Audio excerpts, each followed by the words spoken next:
Hi, everyone. Thank you for joining the webinar today, Reading Support Tools for a Remote Learning Environment. My name is Caitlin Ross, and I'm a member of the Texthelp marketing team, and I'll be your moderator for today's session. We have a great presentation lined up for you, but before we get started, I have a couple of housekeeping items. Today's session is in listen-only mode, but we'd love to hear from you and answer your questions throughout the presentation. So feel free to type any questions you have in the questions chat area of the GoToWebinar control panel. The presenters and I will be monitoring it throughout the session, and we will have time available at the end for a Q&A. Feel free to test out the questions chat box now, say hello, or let us know where you're joining from today. I also wanted to let you know that the webinar will be recorded. You'll receive a follow-up email next week on the 22nd with a link to the recording as well as some additional resources, including a copy of today's slide deck. Alrighty, let's get this session started. We have two rockstar presenters for you today on reading support tools for remote learning environment. First, I'd like to introduce you to Kimberly Nix, who is a Senior Professional Development Manager at Texthelp. She has over 14 years of in-classroom experience and a master's in K-12 reading education. And our second presenter is Jason Carroll, who is the Director of Product Management, who prior to joining Texthelp was an instructional technology consultant in Kentucky, where he helped thousands on the effective use of technology in the classroom. So without further delay, I'm going to hand it over to Kimberly. Hi, welcome. Thanks for joining. Thanks for making time for us today. I am the person you see on the left. If this continues too much longer, I'm going to be wearing more of the hairstyle that you see on the right. But let's get focused on the things that I can help you with today. And we're going to take a look at getting some reading support from our Read and Write for Google Chrome program. Although I will also mention Read and Write for Windows, which is the second most used of our Read and Write programs, so that everybody can feel that they are included. So we're going to start by looking at 6 tools that I think are extremely helpful at all times, of course, for reading, but especially in a remote environment. We're going to look at text-to-speech, which many people are familiar with, but I want to make sure you're getting the most out of it. Audio Maker, which I don't find that people are using as much as could, and I would say these days, Audio Maker is going to be a wonderful tool for you.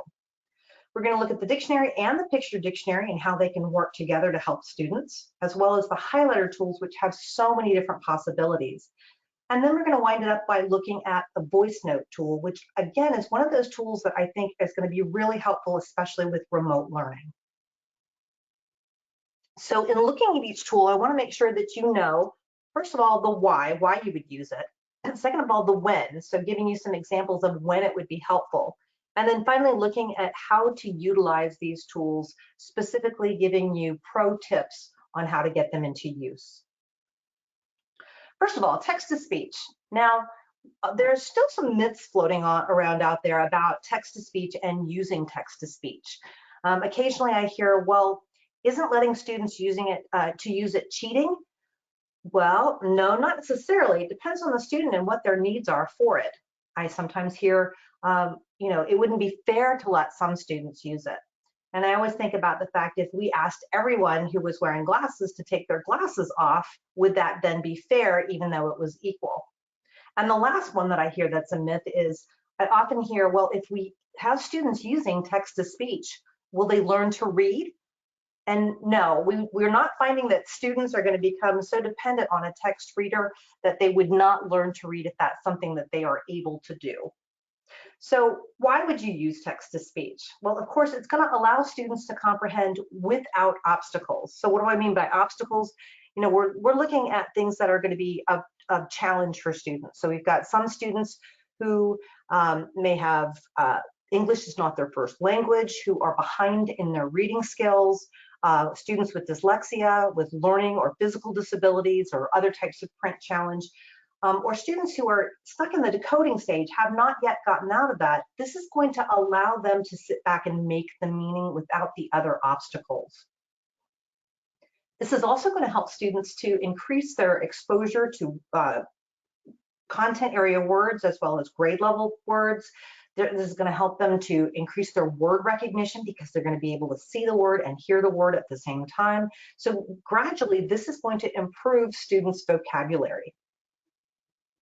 Also, we know that the ability to see and hear it at the same time is going to help them with recalling what information they've read and retaining it as well. And for those students who either struggle with reading and have developed maybe a little bit of negativity toward the idea of having to read, we find that having a text-to-speech is actually reduces that anxiety and increases the motivation for them to use this tool that will help them with reading, therefore promoting a more positive attitude when it comes to reading. And for a lot of our students, we know that having their independence in being able to learn on their own is critical. We want our kids to be independent learners, and this is just one of the tools that will really help our students to do exactly that. So some examples of when this might be helpful. Now, text-to-speech, we know that it's going to help students with text that is or contains more difficult concepts, new vocabulary, because they're going to be able to sit back and make the meaning, listen to those concepts, re-listen to them if they need to. They're also going to be able to hear those new vocabulary words spoken and repeated. We know that it's a help if we have a lengthy assignment, or if you're like me, oftentimes I have trouble staying focused or I'm tired. And we know, again, this is going to be helpful for students, as I mentioned, who the print itself is a challenge. So I wanted to give you some pro tips in using the text-to-speech tool. Text-to-speech, of course, is found on the toolbar. It is the play, pause, and stop buttons. If you go to the options box, and this is where you can make some customizations to the speech or how it's read, one of the things I want to mention is that you do have a choice of quite a few voices. However, a pro tip on this is if you put the cursor behind Ava, who is our default setting voice, and you backspace over the word Ava, you'll have US English left. That will cause it to drop down and show you all of the voices that will read text in English with a US or an American accent. We also know that it's helpful to let students know that we don't read everything at the exact same speed. Good readers intuitively recognize that if it's more difficult, more dense, a lot more information than they're used to having, that they're going to slow the speed down. But if it's easier to read, they may want to move the speed up. So figuring out what their reading speed and changing that reading speed depending on what they're reading is something that we know good readers do, and it's a definite good pro tip. I also want to mention that when you use Read and Write, if you have not gone into the settings, continuous reading is checked by default. Now, what that means is if you were to highlight a word, phrase, sentence, or paragraph, it is going to read what you have highlighted, but then it will continue to read the entire document. Now, I think continuous reading is a beautiful thing for review, for preview, for keeping a pace, but we have other students who struggle with reading or finding that it comes at them too quickly, or they just find it annoying because they don't know how to use the pause button. So you can uncheck continuous reading. If you do so, you can, of course, highlight the information you want read and click play, and it will read just what you have highlighted. So you could just highlight an entire paragraph and have that one paragraph play and then stop. That's going to give students a chance to take that information in. Also with continuous reading unchecked, this is going to allow you to put your cursor anywhere within a sentence, and you do not have to highlight the whole sentence. By putting the cursor somewhere within a sentence and pressing play, it will read that one sentence for you and then stop by default. So some pro tips about using text-to-speech. If you'd like more information, of course, about this tool or any of our tools, I want to quickly put in a shameless plug for our Text Help training portal. The picture that you see on the screen here is of one of the many tip sheets, help sheets, lesson plans, examples that we have on our training portal that you can get to at training.texthelp.com. Please keep in mind that with our text-to-speech, we do have 4 different tools that do the same thing. In other words, they read aloud, but they read aloud or give you the option of reading aloud in different ways on different types of documents. So lots of good stuff there. Check out our training portal when you get a chance. Okay, Okay, looking at our second tool, Audio Maker. Now, I talk with a lot of people who say, yep, we're using Read and Write, and they're usually using text-to-speech and maybe a couple other tools. This is a tool I think that is underutilized and really helpful, and I think it's going to be especially helpful now that we're doing a lot more remote learning. So let me just back up and tell you a little bit about what Audio Maker is. Audio Maker is going to allow you to convert text either from a Google document or a web page into an MP3 file that can be shared. When you highlight the text that you want to be created in your MP3 file, it automatically downloads it, and that allows you to choose where you want to save it, or if you want to save it into your Google Drive and then share it with students from there. Why would you want to do this? Well, first of all, our students read a lot.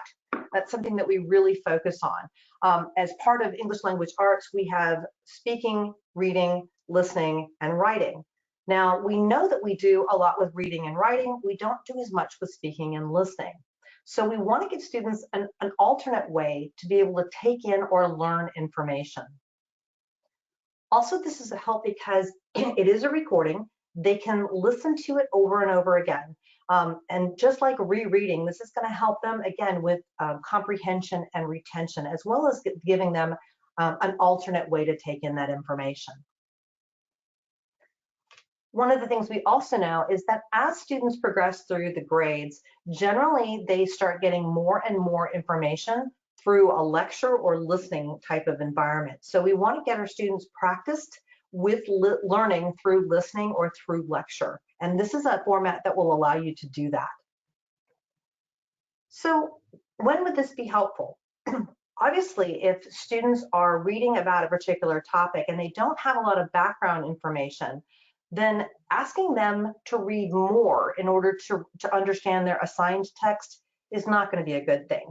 A real life example, my stepdaughter was in college, and she said to me, I'm really having a hard time with my astronomy class. The reading that I'm doing, I just don't understand the way it's explaining it to me. So I said, listen, why don't we go and get some information on the same topic somewhere on the web and make that into an audio file that you can listen to. And she looked at me and she said, are you sure I'm not going to have to do more reading because I can barely keep up with what I've got? I said, I promise you, this is going to be something you can listen to in between classes or on the way to your job. And this is one of the few things she did come back to me and say, yeah, this was a big help. So this is going to build that background knowledge so that when students are reading assigned text, it'll make more sense and be retained more easily. This is also going to allow students to make mental images or to visualize. So much of what happens now as far as going online, the images are fed to our students. I'm sure you can think of a time when you've read a book that you didn't want to go see the movie because you had made those mental images in your head and the movie was going to wreck that for you. The same is true we're finding for many of our students. Because they're not actually given opportunity to make these visualizations, to picture what something looks like as they're reading about it, we're finding a lot of our kids are unable to retain it. So this would be a great way to give students an opportunity to make those mental images as they're listening. You could also make an audio file out of anything that you needed to memorize, so facts or formulas, multiplication or addition tables, spelling rules, etc. And they could be listening to them over and over again to help with that rote memorization. So our pro tips on how to utilize this. The Audio Maker, you're going to run your cursor over the information that you want picked up and placed into that MP3 file by simply clicking on the Audio Maker icon that you see.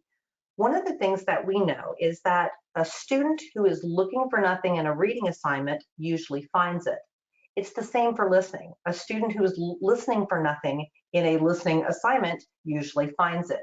So you'll find that your students are going to get a lot more out of a listening activity if you set a purpose. Now, what I have as an example on the screen here is that I wanted my students to hear a little bit about the American Red Cross. This was going to be important in understanding the article that we were going to read. So I did go to the American Red Cross website. I found some information, and what I chose to do was to copy and paste that information onto a Google document. The reason I did that was so that at the top of it, I could type in the directions for listening. So my students would know exactly what it is that they were going to be listening to and what they were going to need to be able to do with that information when they were finished.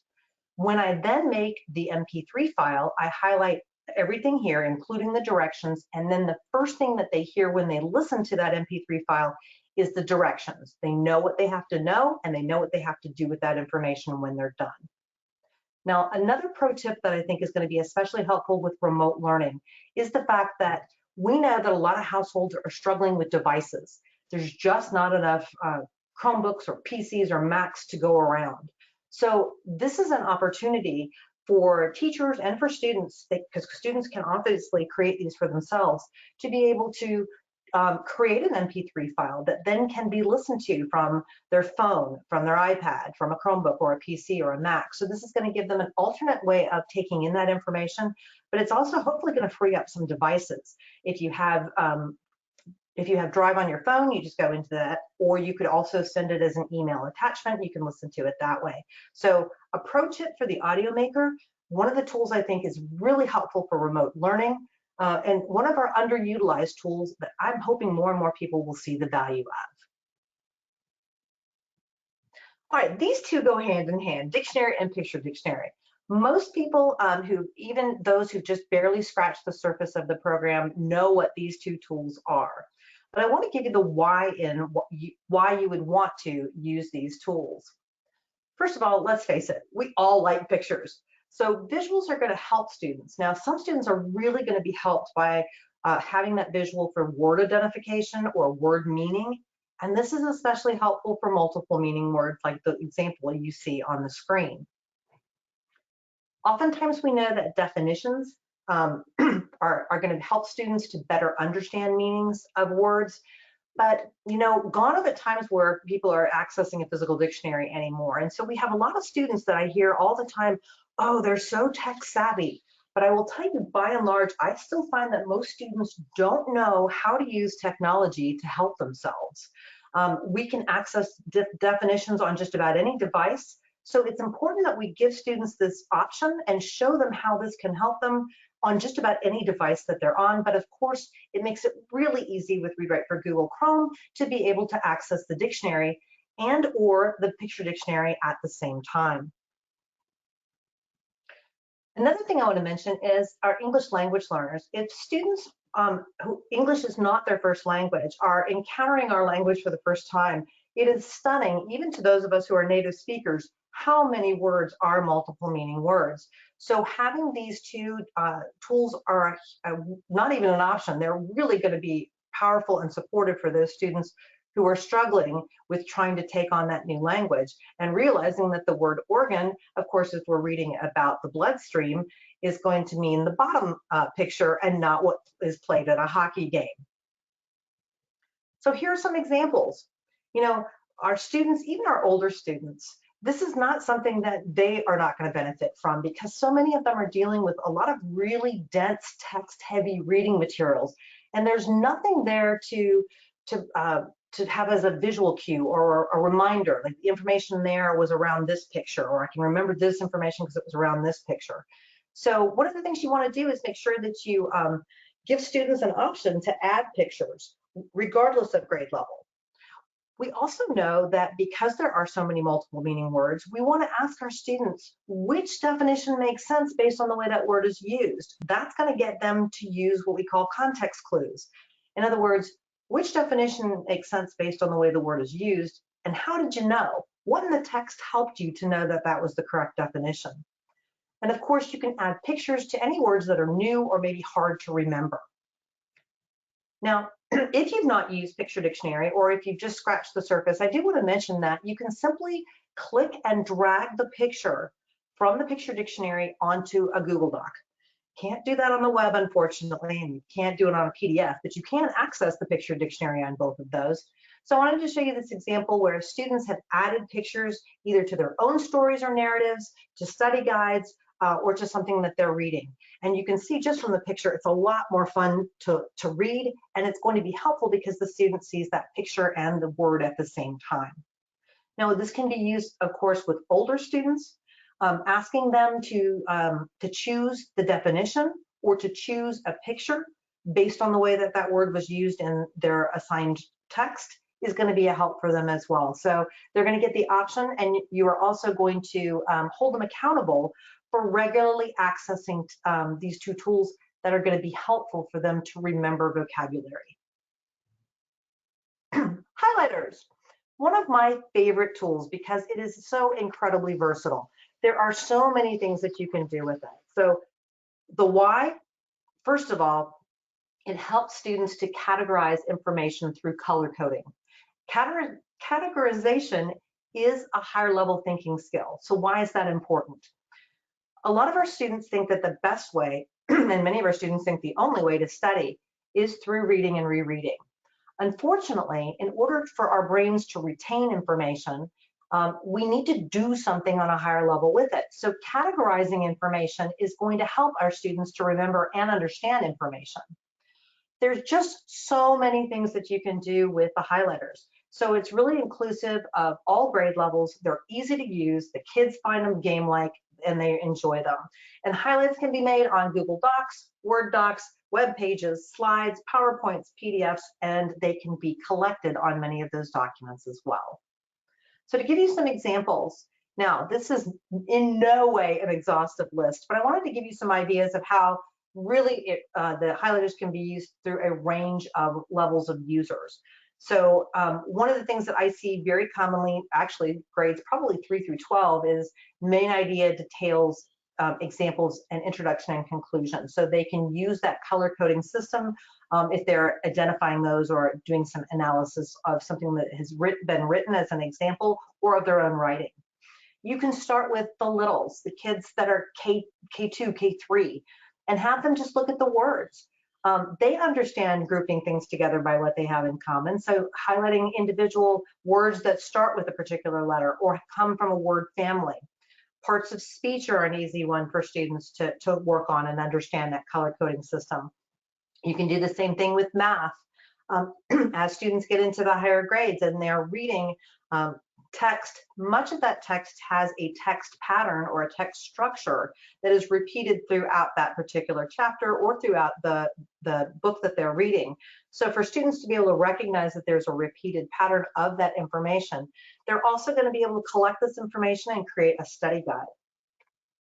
The last one, this is because I'm a reading specialist, the last one I really like is because so often in my class, and I'm sure that teachers can echo this and parents are now seeing this in many cases, students will say, I don't get this. And you say, well, what don't you get? And they say, well, all of it. Well, that's because the student doesn't know when it made sense and when it stopped making sense. So using a color coding system, much like the last line that you see here, is going to help students to be able to identify what makes sense. So once they've gone back through after reading, say, a sentence or a paragraph, and underline or highlighting with the yellow, this is all the stuff I understand. Then they can see what they didn't highlight and be able to figure out what their questions are, what vocabulary is new to them, and then anything that they think is cool, interesting, exciting, or they figured out for themselves. So I wanted to give you a quick strategy. This is my pro tip for using highlighting. I have never met a teacher who said, oh yeah, my kids do a great job of summarizing. I don't need any help at all. I think all students really struggle with summarizing. One, because it all looks important, and two, because they don't have a strategy. So my quick tip here, as far as helping students with summarizing material, and this can be used with any content in any grade level, is to simply help your student out. Start off by looking at the size of the paragraph and giving them a total number of words that they can highlight in that paragraph or in the whole passage, you can decide. Giving them a target number of words helps them. It limits them as well so that they don't highlight all kinds of stuff. And that's also why we have rule number 2, which is that students highlight only words, topics, or subtopics. We do not want them highlighting, sentences and paragraphs. We don't want solid yellow pages. This is not helpful. So they're looking for, essentially, their main idea words, the words that have to have if they were going to retell what happened in that paragraph. And those were the only cues to remember what happened there. When they collect the highlighted words onto a brand new Google document, or if you're going to do it in Windows, you can also do it onto a Word document. Students will now have a word bank, a bank of words that are really helpful for them to then what do I remember about what I just read? Did I choose good words? Are the words that I have chosen here going to help me? And then can I write a 1, a 2, or a 3-sentence paragraph based on the words that I chose as a word bank? So not only is this going to help solidify, do they remember what they read, but this is also going to help them with a strategy where they can summarize, and this is something they can use, I hope, throughout life. Voice note. Now, this is also another one of the underutilized tools in my estimation. I think that voice note is a really wonderful way, especially at this point in time, of helping our students to be able to interact, because we're all stuck in our homes. This is a way for students to be able to hear their teacher's voice, teacher be able to hear the student's voice, and students to be able to communicate in that way. So let me take you back to, if you're unfamiliar with what our voice note feature is. The voice note feature will allow you to record up to a minute or less, but of course a minute. And by the way, you can say a lot in 1 minute. But this is going to allow you to be able to record your own voice speaking for up to a minute, and then it will insert it into a Google Doc. If you're using the Windows version, it will also insert it into your web or to your Word document as a comment. Now you can make as many of these voice notes per document as you like. So that's a big help, because if a minute is not enough time, you can open up another one and say something with it. Now, why would you use this? Well, first of all, again, we know that a lot of our students are going to be hampered with being able to express their thoughts if they have obstacles with writing. So again, let's think about students who don't have good keyboarding skills. They think faster than they type and they get frustrated. English is not their first language. Students who have physical disabilities, or students with dyslexia or other learning challenges. So things that would keep them from getting their thoughts out.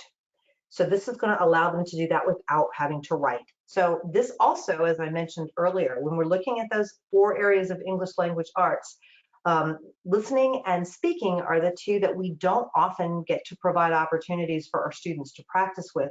This is a wonderful opportunity for our students to practice with speaking what their thoughts are.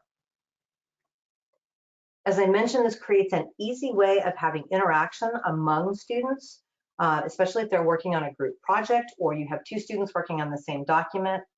This is also, like I said, going to help with the dialogue among students. I also think this is really helpful because so many of the students that I worked with needed to be able to connect with what it is that they were reading. So just to give you an example, after reading a paragraph, I often would ask my students, especially if they were reading silently, what were you thinking about when you finished reading that paragraph?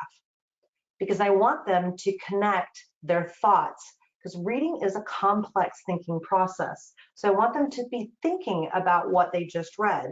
What did it remind you of? What did you connect it with? Did you see an example in your head? Did you have a question? Was there a portion that didn't make sense, or that you wanted to reread? So that students knew as soon as they finished reading, and in my case, because I worked mostly with middle schoolers, after a paragraph, I could ask them, can you tell me what you're thinking about now?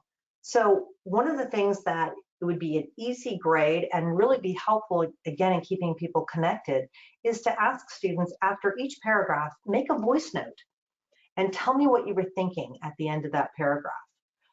For students who have difficulty with active working memory or holding on to what they're reading, this is a great opportunity for them to kind of restate what they thought about. They can go back and hear their own thoughts later. If they think, wow, this would be really good for the research project I'm working on, they could state exactly that with the voice note. Now, there are some really good examples, I think, for that teachers can use this with students, so you can give encouragement in your own voice. I worked with one teacher who used this because she had a lot of students who had high test and quiz anxiety. So I heard her make a voice note for a student, and she said, I know that quizzes freak you out, but I want you to take a deep breath, let it out slowly, and then smile, because you're going to do a great job. And just to have that in the teacher's own voice, I thought was so valuable. You could reinforce the directions because we know that our kids don't read the directions. You may want to point out certain things. You could modify an assignment. Today you don't have to write it in complete sentences, or I only want you to do the first 4 questions, whatever you want, but this is an opportunity for students to hear their teachers' voices. And I think, especially now, we really want to be able to hear our teachers' voices. Students can also record their own ideas, their questions, their connections with their reading so that they can make their voices heard as well. And teachers want to hear their kids' voices. They haven't heard them in a while. So this is, like I said, I think this is, especially with the remote environment that we're in now, our voice note feature is going to be really helpful. Now, with the example that you see here on the screen, to make that voice note about something in particular, what you're going to do is run your cursor over the information that you want to make that comment on. Instead of clicking on the add a comment button that is Google's, you would simply click on our voice note icon, and then that will allow you to go ahead and make your first voice recording. Now, I said I was just going to talk about reading, but I have to tell you, as a reading specialist, it's hard to talk about reading in isolation. We know that reading and writing go hand in hand, because reading is where students are going to take in that information, and we want to find out, and students want to find out what they took in, so what they understood, what they now know, what they're thinking about. As I said, reading is a complex thinking process. So it's hard to have just reading without writing, because this is going to allow students to process that reading. The text-to-speech is going to be really helpful for our students too, because reading is the best model for writing. The more different types of reading students are doing with different genres of reading, so they're not only hearing fiction but nonfiction, this is going to help them to become better writers, because they're going to have those models. We also know that writing allows students to kind of process what they've read. There's a famous quote, and I don't know who said it, who said, "How do I know what I think until I see what I say?" So I'm thinking about all of these things, but let me get them down and see on a page and see what I know, what I don't know, what I know and I didn't put down here. So this is really part of that processing of the reading. And the more opportunities that we can give students to write, not necessarily formally, but just opportunities to write, is going to be important. One of the things that I think is important is that we want our students to self-evaluate their writing. And again, not necessarily in a formal way. So you could have students, give them a writing assignment, write down 3 things, or what did you think about this? Or tell me about your morning routine. And have students to self-evaluate their writing. What parts are they proud of? And use their own voice with the voice note to highlight that section that they're proud of, and say what they feel like they did a really good job. Maybe they used a lot of really good descriptive words, or they made themselves laugh in the way that they described it, and what areas they struggle with, so that students are becoming better analyzers of their own writing and their writing skills. This is going to help them also to ask for help. Students can do this. Of course, teachers can do this, and something I think would be really helpful, again, is for teachers to be able to communicate.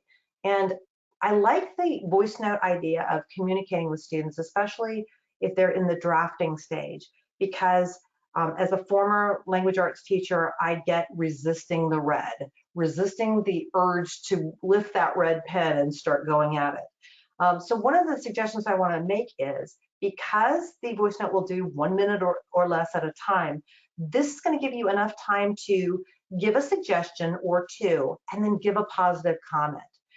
Because first of all, we want to end it with a positive note. But second of all, if you give too many suggestions, if we try to correct too many things, it's going to be like trying to go on a diet, begin a new exercise regime, stop smoking, stop drinking alcohol all at one time. It's not possible, and it's not going to happen, and the students aren't going to do it either. So I think that the voice note lends itself to being able to give a suggestion and giving a positive comment to get the students to continue to read. So I wanted to also give you something I think that would be really helpful, especially at this time.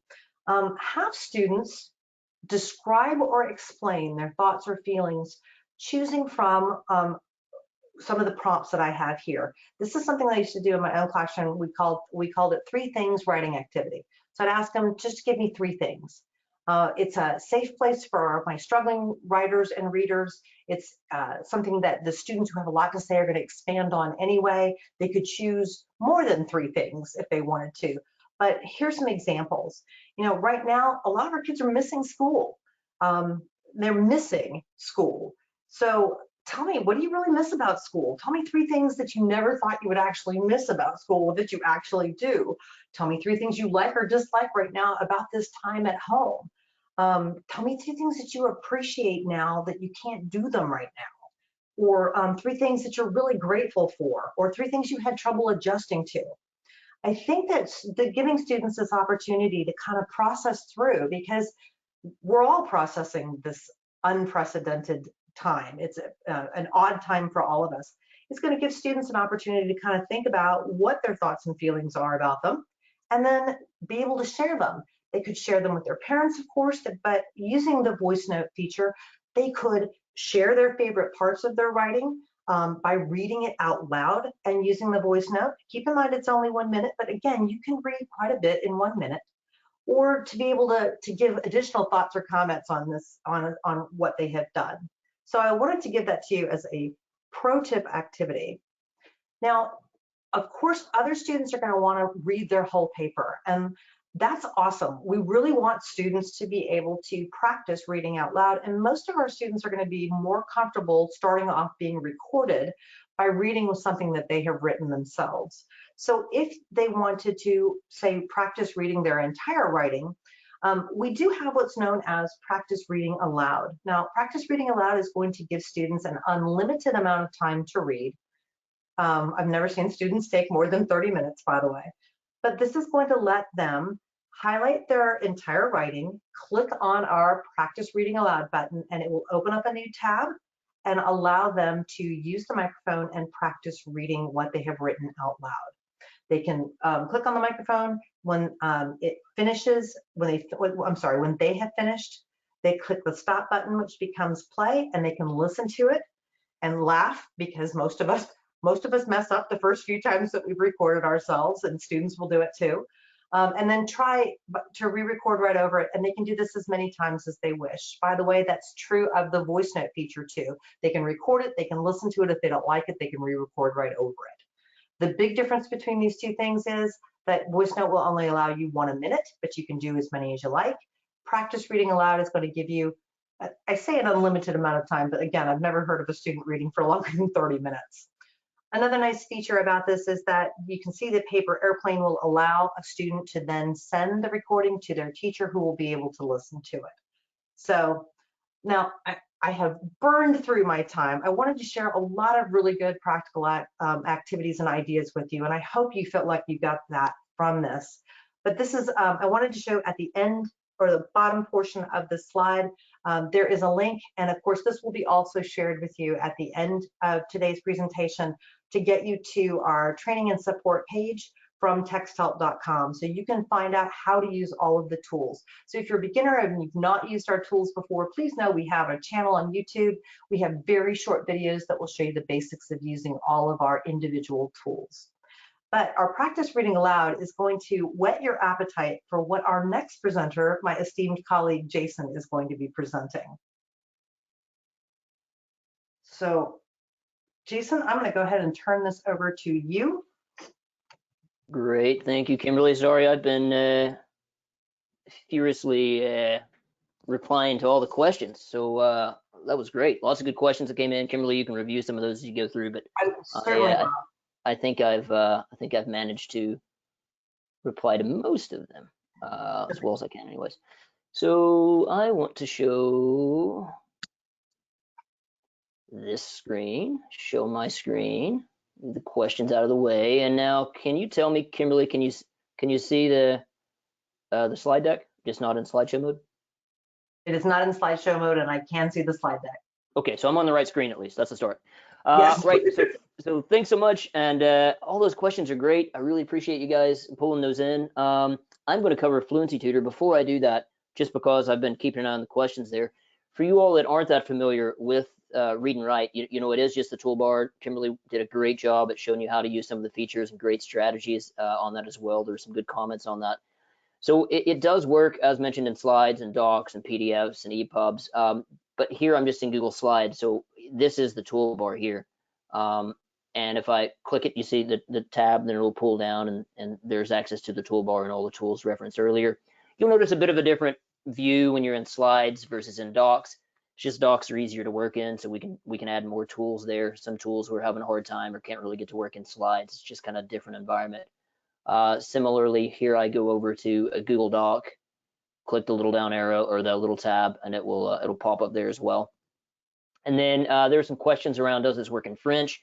Read and Write for Google is localized into obviously English, and then we have French, Spanish, and Portuguese, and Dutch, I believe, as well.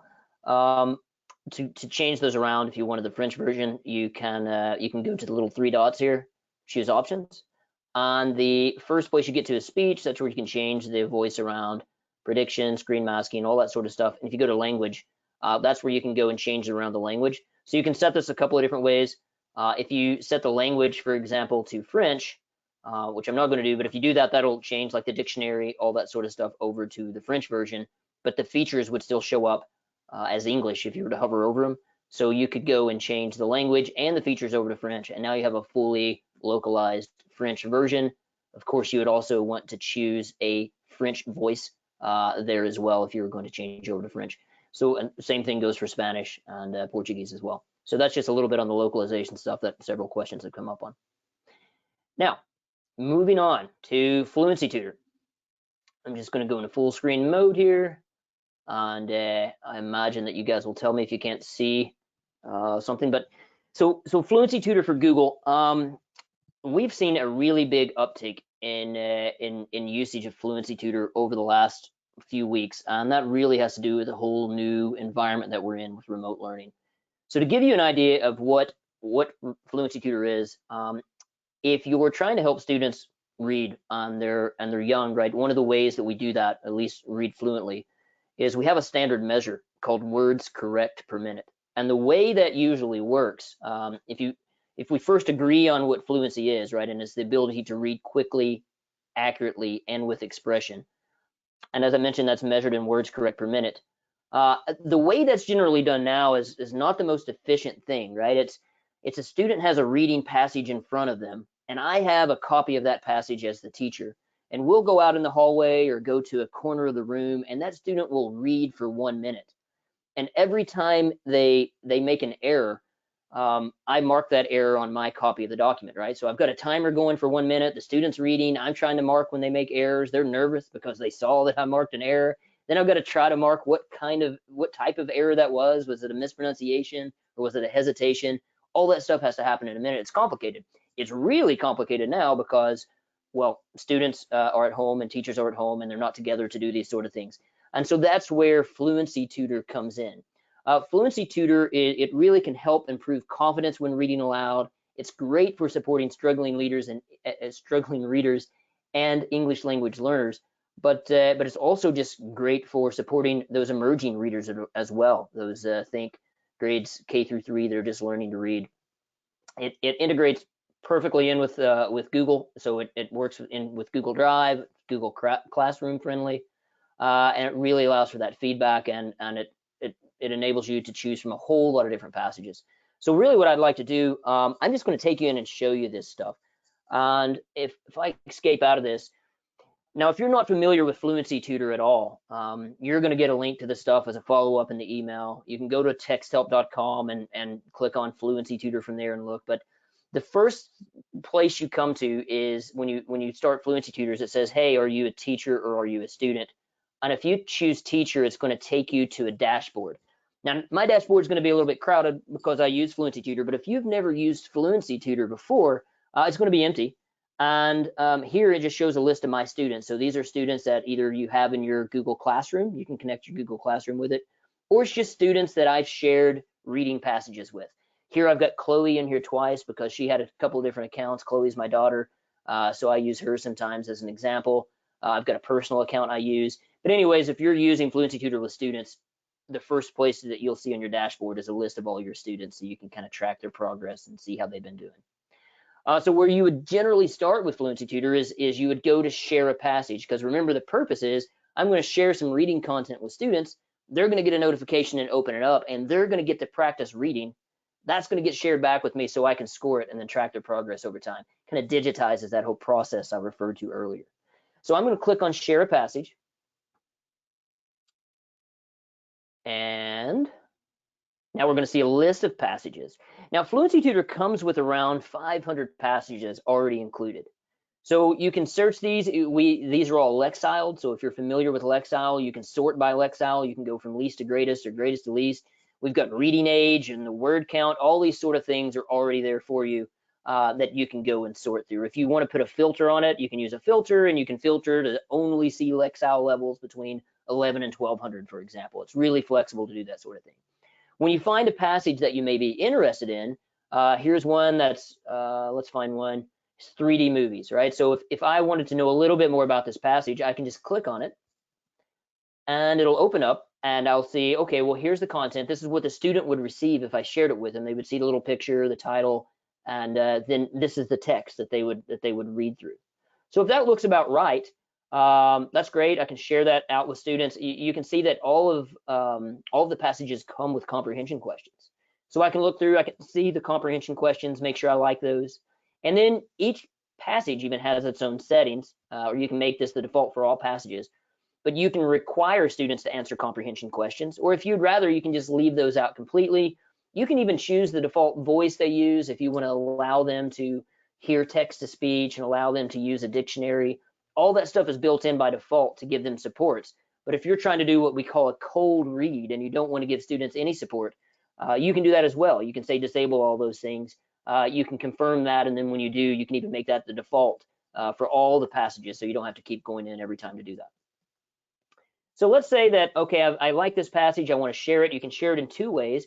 One is I can just share it through Google Drive. That works just the same as sharing a Google Doc, right? If I'm in a Google Doc and I just want to share it with Caitlin and Kimberly, well, I can do that and just type their name in, and that's done.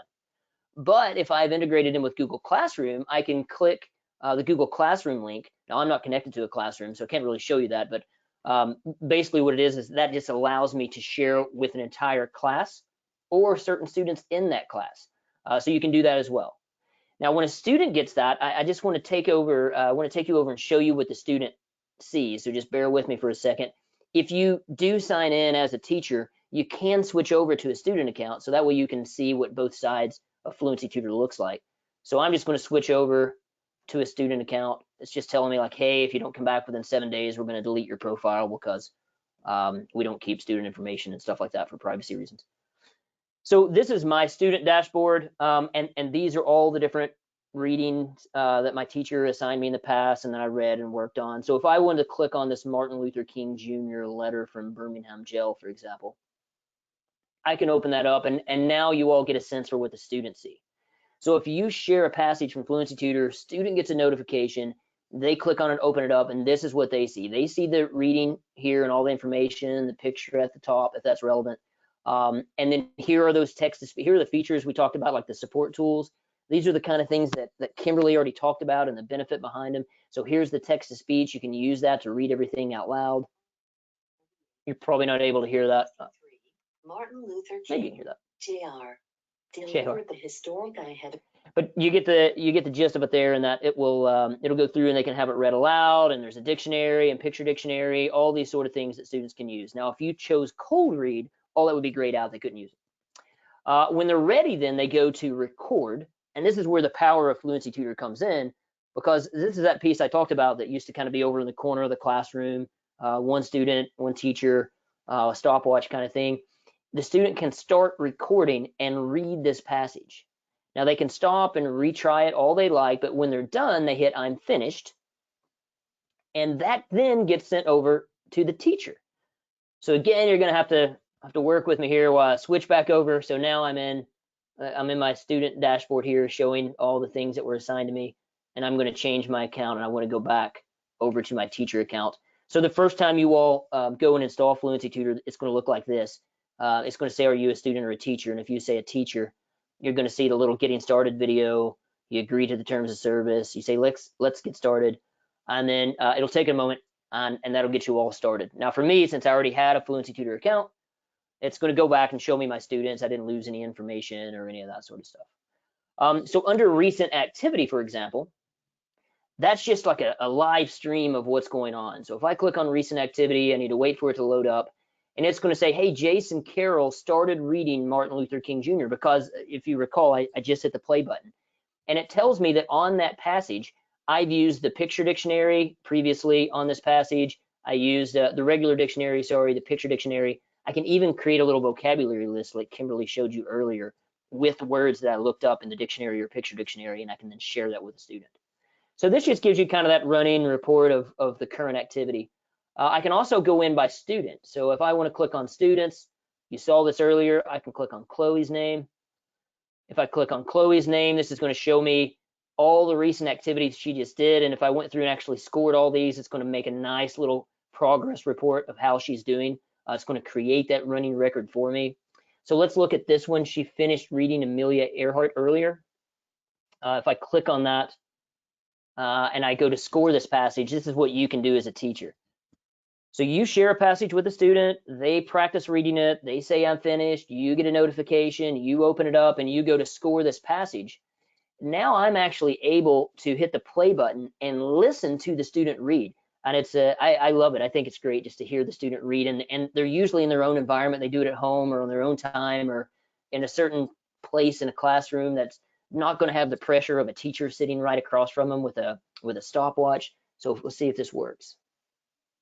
This modern world of science and invention is of particular interest to women. The lives of women have been more affected by. Okay, so now Chloe's reading very fast here. If you could hear that at all, she was reading quite fast, but I can follow along. And do you see what happens when I click on one of these words that in this case she omitted it? She didn't say the word for, so this is an omission. And I did ask her to make these mistakes on purpose. Just she told me to give everyone a heads up on that. But here, for example, I can click on omission, and that pauses her reading. It's really hard to go and mark errors and the types of errors if a student continues reading, but here it pauses. By its new horizons than those of any other group. And I can keep going on and repeat. And when I do that, you can see it on the detail. It counts up all those errors for me. It automatically calculates the words per minute, the words correct per minute. I can go and save these scoring details. It has a little fluency rubric for me to fill out as a teacher that I've already filled out. It looks at expression, phrasing, smoothness, and pace, which is basically the whole prosody thing. I can leave some feedback. I said slow it down a bit next time. I can hit finish. That's just going to update that record and take me back to Chloe's activity, and you can see her scores updated and all those sort of things. So that's Fluency Tutor in a nutshell, right? That it makes it really easy for you to assign passages out and help students practice reading and give them feedback. And it's really useful in these times when we have to do remote learning because you don't have to be right across from the student.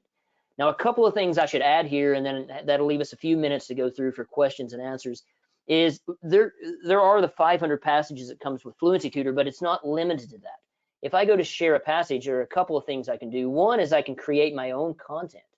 So if I have some stuff that I've already typed up or that students are using, I can go and enter a title, give it a description, and type that in, save that as a passage, and now I have another passage, right? And I can create as many passages as I want to share with students. We also have a Chrome extension that you can install, and you can see I have the Chrome extension installed here in my browser.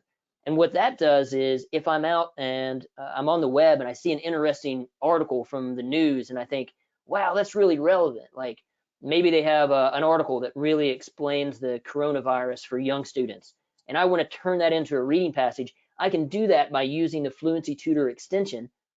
It'll turn that into a reading passage, and then I can share that with my class or individual students, same as before. So you really have an unlimited amount of content that you can use with Fluency Tutor. You can even do things for English language learners. You could get Spanish content and change the voice over to a Spanish voice for support, and they could read it in Spanish, and you could do the same work there. So that would work for English language learners. It would also work for if you're in a high school setting and you're teaching a foreign language. That could be an interesting way to use it. So lots of different things that you can do with Fluency Tutor there, and hopefully that gives you kind of the main idea of how it works. Kimberly, do you have anything that you're probably replying to people's questions right now as well? But any kind of, I went real kind of more product demo mode, showing how Fluency Tutor works and how it could work in these remote settings. Any kind of strategy things you're thinking of, or anything like that that should be mentioned here? No, but I can see from the questions that are coming in, look, the number one question that's been asked by at least 6 people is, can you add another passage? Any passages available in French seems to be the popular language that I'm being asked about. Right. I think that another one of the questions was, can you change the questions that are being asked, or what if you don't like the questions that are being asked? Sure. Would you like to address that? Yeah, definitely. So on the language piece, you know, yeah, you're going to be best just to go ahead and paste your own French content in, and then you can on create content, and then you can change. I don't know if you saw earlier here on the settings, but then I can even change the default. If I want to give support tools to students, I could change the reading voice over to a French. We even have a French and Canadian French that's a little bit different voice. So I could even change to that voice. That way, when the student, if they're going to use text-to-speech to listen to it beforehand, they could listen to it, you know, with the French voice, and then they could read it in French, and you could score it and that sort of thing. So that's the closest we have. It's not fully localized, but you could at least use it somewhat in French. And then the other part of that question, so you can't edit the questions or the comprehension questions with the passages we have. And we don't really have like a way that you can make your own comprehension questions the same as the built-in questions. What I usually recommend folks do for your own content, or if you find something from the web, is just to go and create a real simple Google form or a Google quiz with those questions. And then when you're creating that content, just put a link to it at the bottom. And you can even add some instructions and tell students, hey, when you finish reading this, go and fill out the Google form and answer the comprehension questions there. So that gives you kind of a workaround so that you can add your own comprehension questions or any type of questions you want at the end of your own custom passages. So hopefully that helps. And so that's me wrapped up. That gives us about 3 minutes. And if there are other questions, that's great. Or Caitlin, if you want to bring anything up, or closing statements or anything like that. I did notice a couple of additional questions. If we could take the next couple of minutes to address those real quick. Yeah, let's do that. And while we're doing that, I'm just going to pop up this last slide. So now you all are going to get an email with this recording, and we can attach the slide deck and all that. But if you want to connect with Kimberly or I individually after this, I'll have our emails and Twitter handles and that stuff up while we're responding to these questions. Super. So while we're still chatting about Fluency Tutor, people did notice the Google Classroom icon. So would you mind describing how that integrates with Classroom? Sure thing. So if you're a Google Classroom user, all you have to do there is on there, there's a little banner at the top, and even when you clicked on the grayed out Classroom icon that I had, you can just click on it. It'll pop up a Classroom permission and say, would you like to connect with Google Classroom? And if you hit yes, it'll just look, and it'll be able to see your classes, and you can just, if you want to share a passage, you'll then be able to share a passage with any of your classes, or even individual students within a class if you don't want to share a reading passage with a whole class, like if you have them divided into maybe expert readers and struggling readers or something like that. You can do those sort of things. So it's just a real straightforward integration. You can then share passages through Classroom from there. Great, thanks. And there was a question if the students have to wait for a passage to be assigned, or can they independently go ahead and read and submit one themselves? That is a really good question. I didn't think about going through that.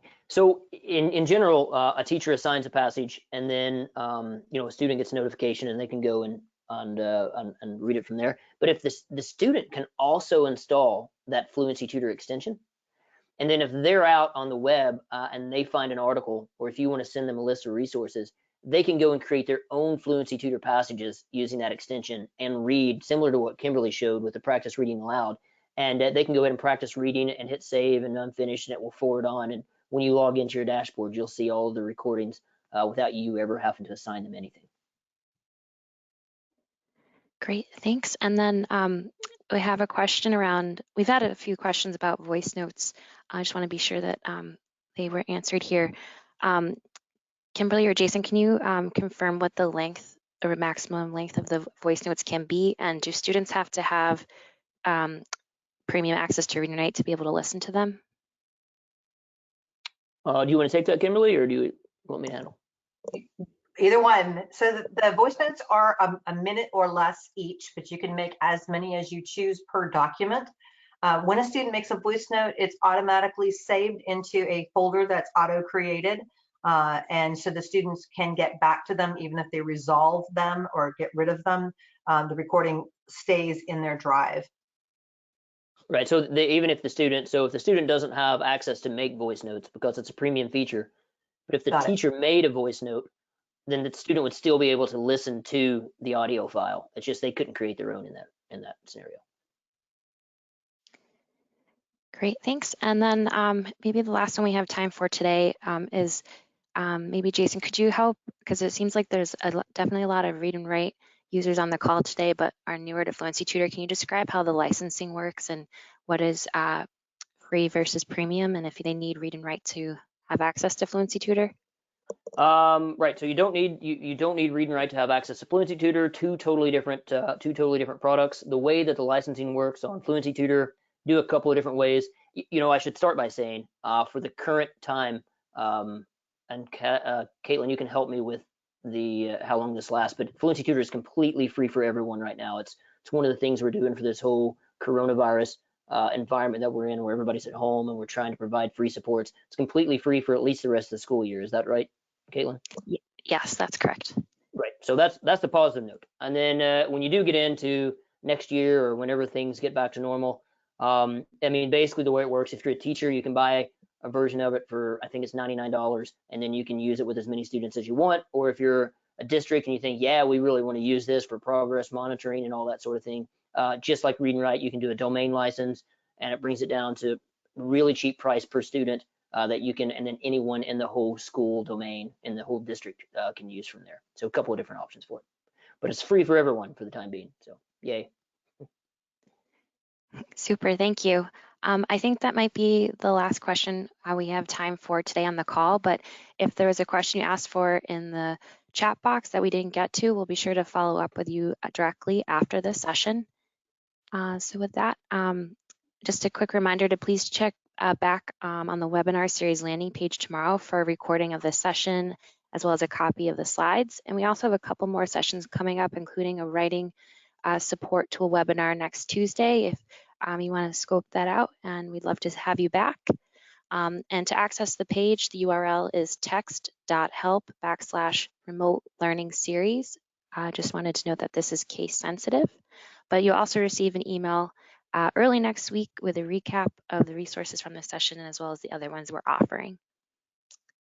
So lastly, I just wanted to send a huge thank you to Kimberly and Jason for the amazing session today. And thank you all very much for joining us, and hope you have a good rest of your day. Awesome. Thank you guys. See you. Bye. Thank you. Take care.